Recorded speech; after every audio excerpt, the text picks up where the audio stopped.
Hello everyone. I'm very happy to see you all back on my channel.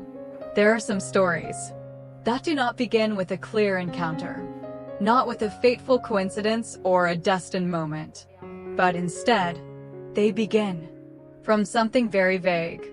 So vague that even those involved cannot name it. No one knows exactly what caused it.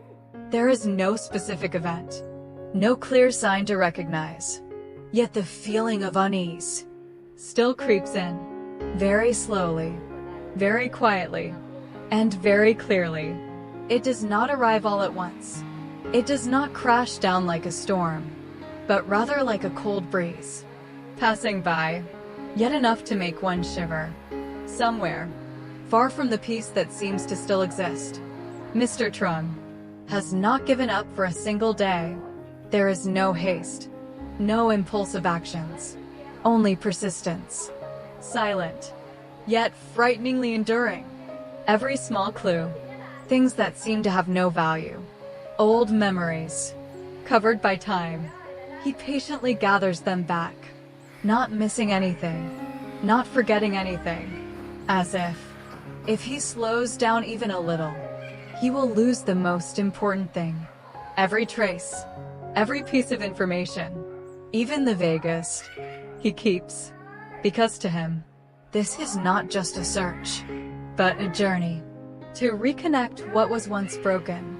But the distance of time is not something easily bridged. The years that have passed have not only changed people, but erased many traces, making the search more difficult than ever. And because of that, no matter how much he tries, Mr. Trung still has not found Mrs. Thoa, nor has he met Hai. The distance still remains unshortened. But the story does not move in just one direction. It is not only one person searching. There is someone else, still present, but in a completely different way. Not noisy, not visible, leaving no clear trace. Mr. Trung's current wife is not outside this story. She does not ask, does not question, does not show any curiosity. But that does not mean she doesn't know. On the contrary, she knows very well, more than others think. She simply chooses not to show it. Instead, there is silence. A silence with intention. She watches every step Mr. Trung takes, every small change, every moment he disappears, missing nothing, without saying a word, yet controlling everything. And then, it is her who discovers the whereabouts of Mrs. Thoa and Hai first. Not by luck, but by preparation. Not by coincidence, but by observation. But her purpose is different. Not to reunite, not to reconnect, but to control. To control the situation, to control the information, and even what may happen next. One day, without warning, without any sign beforehand, in front of Hai's house, a strange woman appears. No one knows where she came from. No one saw her arrive. Only that when they look, she is already there, silent, not moving, making no sound, no familiarity, no greeting, no gesture of goodwill, just standing there, for a long time, as if waiting, or observing.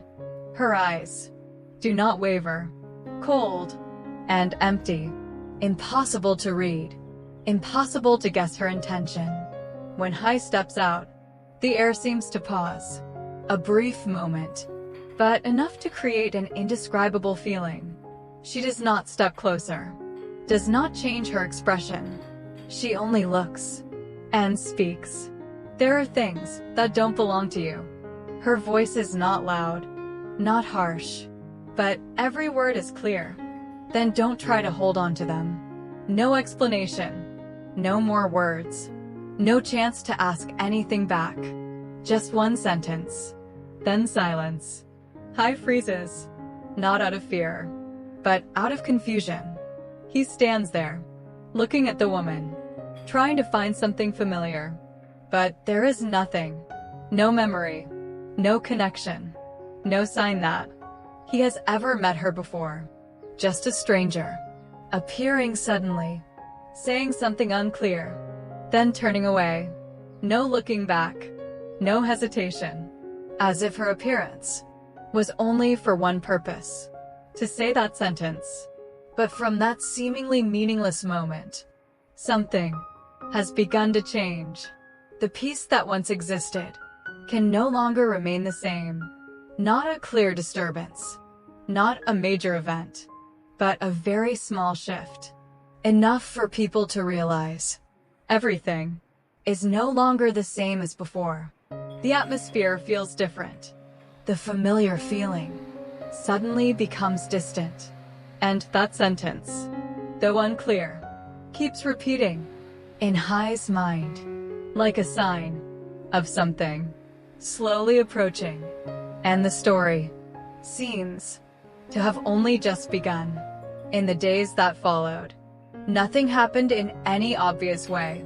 There were no major incidents, no events significant enough to cause panic. But small things kept appearing.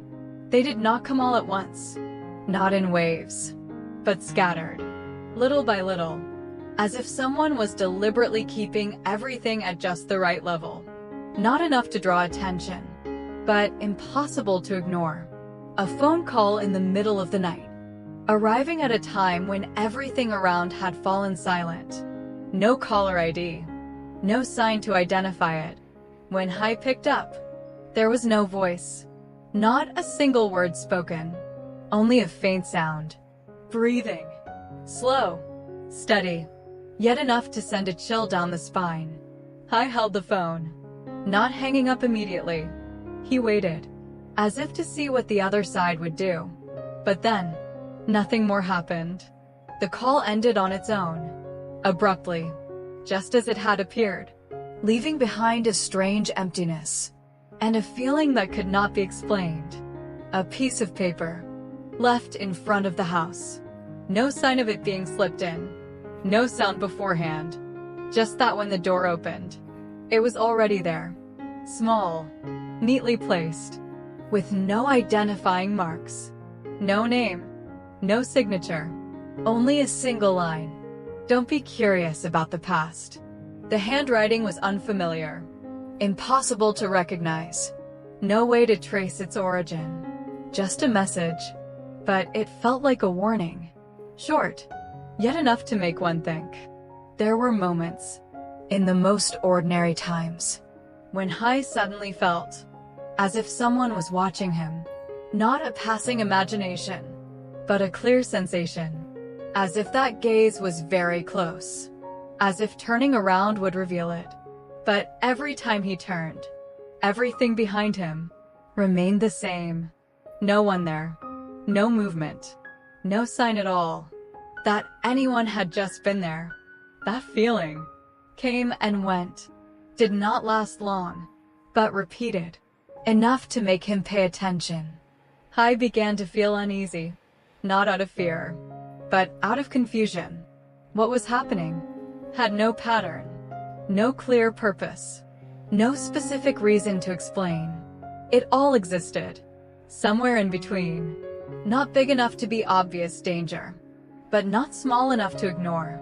And what troubled him the most was the feeling that he was being targeted, but without knowing why. There was no clear past being mentioned, no relationship being named, no explanation given, only signs, scattered, yet somehow connected, in a way that was hard to understand, until everything was no longer limited to him alone. No longer just things happening around Hai, but beginning to affect others, touching the shared space that had once been considered safe.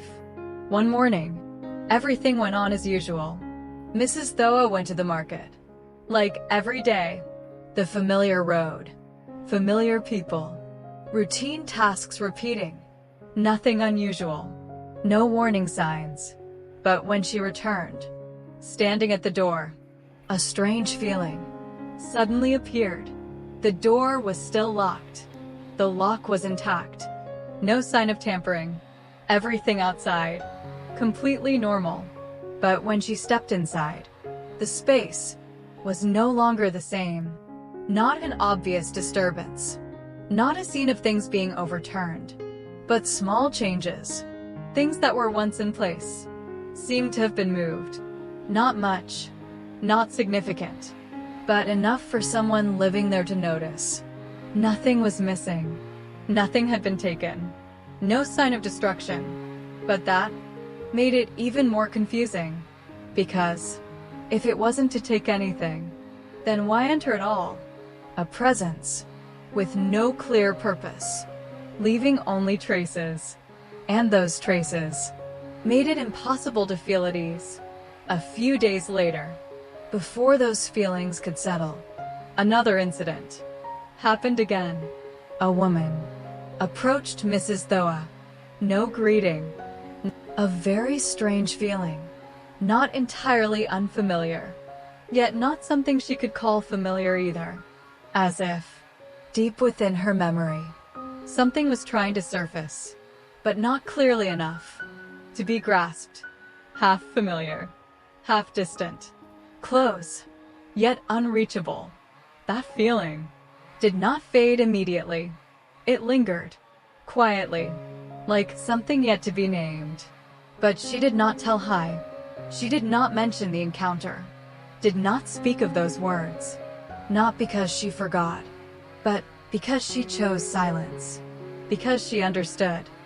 There are things that when kept inside, can still be controlled, but once spoken, can never be taken back. And some worries do not become lighter when shared. Sometimes, they only make others feel more uneasy. So, she chose to keep it to herself, like something she must face, but cannot yet name. Meanwhile, those small signs had not stopped. They continued, quietly, just as they had begun, connecting with what had already happened, and gradually, forming something clearer, but also more unsettling. And the sense of peace, little by little, was fading away. But everything still did not stop there. Not stopping at vague signs, not stopping at half-spoken warnings, but continuing, moving one step further, slowly, yet more clearly. One afternoon, when the sunlight had begun to soften, when the road felt familiar as always, nothing seemed different. Nothing gave any warning. And yet, it happened. On her way home, Mrs. Thoa was hit by a passing vehicle. Not a strong collision. No loud noise. Nothing that would startle people immediately. But enough to throw her off balance. Enough to make her fall. That moment happened very quickly. No time to react. Just a brief impact. And everything changed. People nearby noticed right away. Rushed footsteps. Hands reaching out. Helping her up. Questions came all at once. But no one had a clear answer. Everything happened in just a short span of time. But that vehicle did not stop. Did not slow down. Did not turn back. Showed no sign of concern. It just sped away, as if nothing had happened. And in that brief moment, as the vehicle left, the driver turned back. Just one glance. Not to check if anyone was hurt. Not to see the consequences. But a look. Cold. And calculated. As if confirming what had just been done. When Hai arrived, everything was already over. Only the image of his mother remained. Just helped to her feet. Still unsteady. He did not rush forward. Did not ask frantically. Did not say a word. He just stood there, watching. His eyes did not show panic, but were no longer the same. Something was changing, quietly, but clearly. In his mind, a line had been crossed. For the first time, he no longer saw the earlier events. as coincidence, no longer believed that everything was just scattered signs, no longer reassured himself that things would simply pass, because now, everything had begun to take shape. The pieces, one by one, were connecting. The strange woman, appearing without warning. The warnings, short but filled with meaning. The silent calls, with nothing but breathing. The note, without a name, without a trace. And the accident that had just happened. All of it was no longer separate, but connecting in a very clear direction. A deliberate targeting, not random, not accidental, but intentional. But why? That question had no answer yet.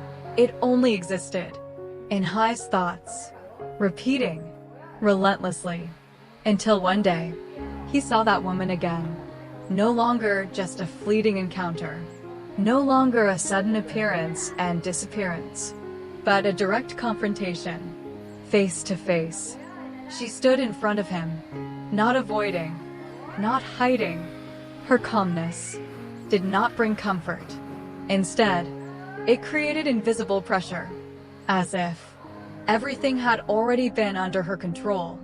You still don't understand, do you? Her voice was not loud, not harsh, but every word was clear. Hai looked straight at her, not avoiding, not stepping back. Who are you? A direct question. No hesitation. But there was no answer. Only a brief silence. As if the question did not matter. Then she spoke. If you still want your mother to be safe. A pause. Long enough for the words to sink in. Then don't go any deeper. Hai froze. Not out of fear, but because of those words. Go deeper into what? He asked again. But this time, there was no reply. The woman did not explain, did not clarify. She only looked at him once more, her eyes still as cold as before, unchanged, unwavering. Then she turned and walked away, without waiting, without leaving any chance behind. Hai stood there, not chasing after her, not calling out, not doing anything, just standing still, feeling clearly that something was getting closer, unseen, untouchable, but present, very real. But he still did not know what it was.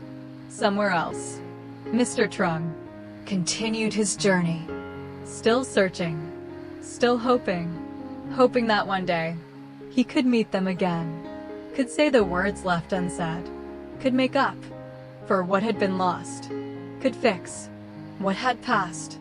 That belief had never faded, even though time had gone by, even though the distance remained. But he did not know that at this very moment, the people he was searching for were no longer standing still, no longer in calmness, but had been pulled into another vortex. A vortex with no clear beginning, no visible end. And the most ironic thing was that he was the cause, not directly, not intentionally, but undeniable. That night, everything fell silent. Darkness covered the space. Hai's phone suddenly vibrated. No name, no familiar number, just a strange message. You still don't understand, do you? A question, not needing an answer, but carrying something very clear. Attached was a photo. Mrs. Thoa, standing in front of the house, taken from a distance. A hidden angle, yet very clear. Clear enough to not deny. Impossible to mistake. Hai stood still, not reacting immediately, not replying, not calling back, just staring at the screen for a long time, as if trying to understand, trying to accept, trying to connect everything that had happened. Because now, he understood. No more doubt, no more uncertainty. This was no longer just warnings, no longer vague signs. No longer things that could be ignored, but real surveillance. With purpose, with control, and with clear intention. And the most frightening thing was not him, not what was aimed at him, but the person he cared about the most was now in danger. A danger, invisible, but present, very close. The story is still not over. This is not an ending, not a stopping point, but only a brief pause, so that everything that has happened can become clearer. What once seemed scattered now is gradually connecting.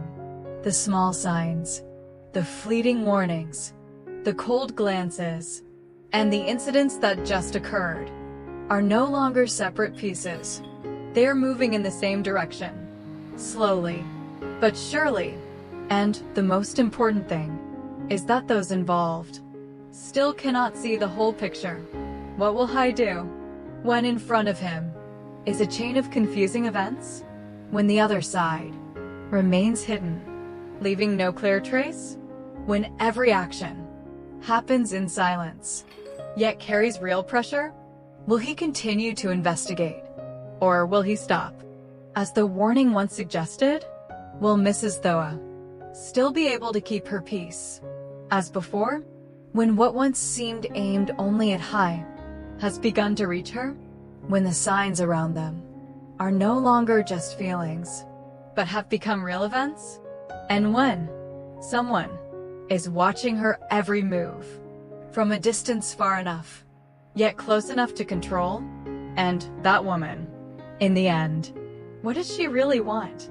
Her brief words, without explanation, without clarity, are they warnings?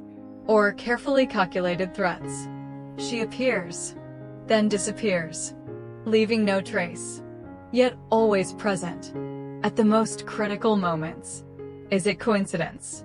Or a deliberate Chào tất cả mọi người đã quay trở lại với kênh của mình. Mình vừa mới làm xong video về câu chuyện của Hải.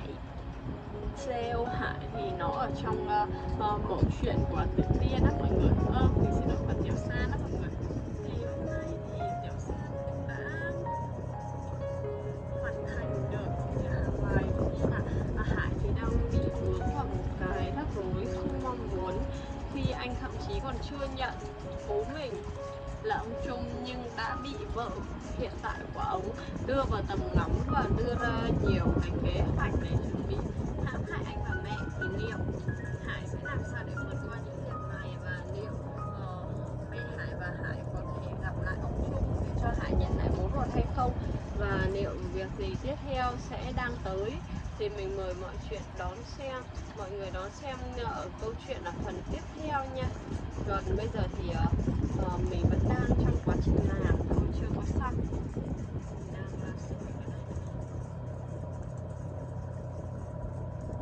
Mình đang edit lại phần này. Cảm ơn mọi người, hẹn gặp lại mọi người ở video sau.